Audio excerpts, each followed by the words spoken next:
Diversification আছে, অনেক dimension আছে। এখন আপনাদের সামনে ক্যারিয়ারটা গড়ে তোলার জন্য সবচেয়ে সহায়ক হচ্ছে ইউনিভার্সিটিতে আপনাকে পড়তে হবে, মেডিকেল কলেজে আপনাকে পড়তে হবে, বুয়েটে পড়তে হবে, কুয়েটে পড়তে হবে, চুয়েটে পড়তে হবে। এইসব জায়গায় পড়ার অ্যাম্বিশন নিয়েই কিন্তু এই রাস্তায় আপনারা পা বাড়িয়েছে। এখানে চান্স না পেলে অনেকের মন খারাপ হয়, অনেকে দেখা গেল আত্মহত্যা পর্যন্ত করে ফেলে। নাউজুবিল্লাহি মিন যালিক। এটা একেবারে বাজে একটা দিস। কলেজে পড়ে অনেকে অনেক সাকসেস হয়, শুধু নিজের ভিতরে নিজের আত্মবিশ্বাস থাকতে হবে। কোনো ইউনিভার্সিটিতে চান্স পেলাম না, বিদেশে অ্যাভেলেবেল আমার সুযোগ আছে। সুযোগ কখনো মানুষ থেকে মরে না, কিন্তু যখন তোমার হাতে যে সুযোগটা থাকে সেই সুযোগটাকে প্রপার ইউটিলাইজ করা বুদ্ধিমানের কাজ।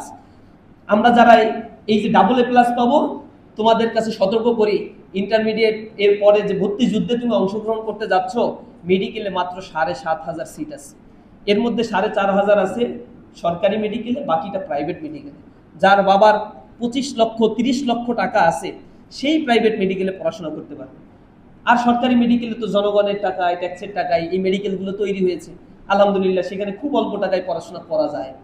এরপরে বিশ্ববিদ্যালয়ে মাত্র 4,500 কিন্তু সিট, পরীক্ষায় অংশগ্রহণ করবে 1 লাখের উপরে স্টুডেন্ট।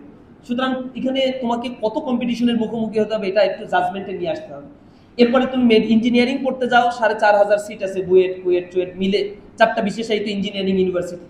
আর বাদ বাকি 50-52 হাজার সিট আছে ইউনিভার্সিটিতে।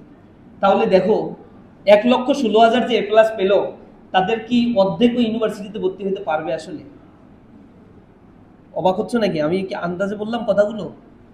এটা ডাটা ঘাটতে হবে, চ্যাটজিপিটির কাছে চাও, জিমিনার কাছে চাও, তোমাকে তথ্য দিয়ে দেবে যে কি অবস্থার মধ্যে দিয়ে যাচ্ছে।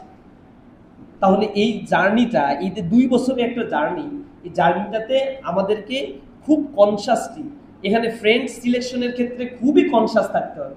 আমি কোন বন্ধুর সাথে আমি সময় কাটাচ্ছি, কার সাথে আমার দিনগুলো কাটছে, কে আমাকে কোন দিকে নিয়ে যাচ্ছে। সবচেয়ে শত্রু হবে সে যে আমার পড়ার টেবিল থেকে আমাকে উঠিয়ে নিয়ে যায়। সবচেয়ে ভালো বন্ধু তাকেই মনে করবো যে আমার পড়ার ক্ষেত্রে আমাকে সহযোগিতা করে। আমরা পারবো সেরকম বন্ধু সিলেক্ট করতে? এই সময়টা যেন আমরা অবহেলায় না কাটাই। সর্বোপরি আমার অনুরোধ থাকবে, জীবনের এই সফলতার জায়গায় আল্লাহ রাব্বুল আলামিন আমাদেরকে যতটুকু সম্মানিত করেছেন, আমরা যেন সেই সম্মান এবং মর্যাদাটা রক্ষা করতে পারি। এই পুরস্কার এখানে এসে আমাদেরকে সংবর্ধিত করা হচ্ছে। ইনফ্যাক্ট ইসলামী ছাত্র শিবির সারা বাংলাদেশ ব্যাপী স্টুডেন্টদেরকে এভাবে সম্মানিত করছে, আমরা সংবর্ধিত করছি।